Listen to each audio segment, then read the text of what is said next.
Sir Arthur Conan Doyle is eternally famous for creating Sherlock Holmes, as is Edgar Rice Burroughs for creating Tarzan, and J.K. Rowling for creating Harry Potter. And then there's Stan Lee. He co-created Spider-Man and the Hulk and Iron Man and Doctor Strange and the Avengers and the X-Men and many, many more. Today we profile the creative genius behind Marvel Comics, born this week in 1922. I started with Marvel Comics when I was about 16 and a half. It was known as Timely Comics in those days. In fact, we didn't change the name to Marvel Comics until the very early 1960s, because at that time we had started an entire new type of stories, of superheroes. And we thought, well, now that we're doing everything differently, we might as well get a different name. Stan Lee reinvented superhero comics by making them more relatable. One day my publisher came to me, I was the editor at the time, and he said, you know, Stan, one of our competitors has a superhero team which is selling very well. Why don't we do a superhero team?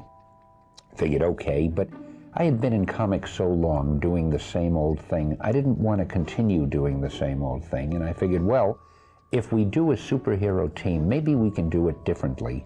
So we came up with the Fantastic Four, and one of the differences was they didn't always work harmoniously as people had in comics before. There were jealousies amongst the four of them.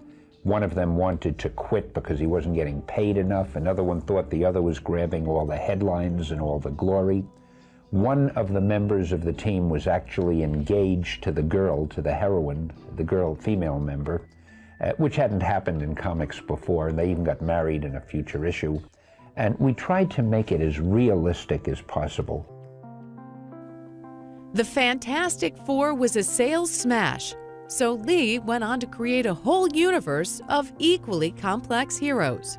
The whole formula, if there was one, I think, was to say, let's assume that somebody really could walk on walls like Spider-Man or turn green and become a monster like the Hulk. That's a given. We'll accept that. But accepting that, what would that person be like in the real world if he really existed? Wouldn't he still have to worry about making a living, or people distrusting him, or having acne and dandruff, or his girlfriend jilting him, or what are the real problems people would have? Stan Lee became not just the voice, but the face of Marvel Comics, known for his famous catchphrases, Excelsior and "Nuff said," and Marvel's readership quickly shifted from children to young adults. At the end of the 60s, after Marvel had been going well for a while, little by little I started getting invitations to speak at colleges. By the 1970s, I was speaking at a different college once a week, 52 weeks a year, all over the country and Canada, and sometimes even in England. By the 21st century, Lee was a cultural icon, and he continues to provide memorable cameo appearances in every Marvel movie. I am so fired.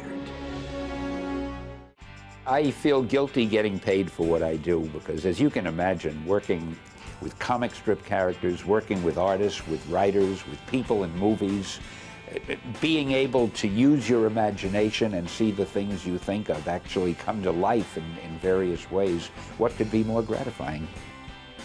The comics writer who didn't want to do the same old thing can now take pride in a legacy that dominates the pop culture landscape. My parting word, of course, is Excelsior!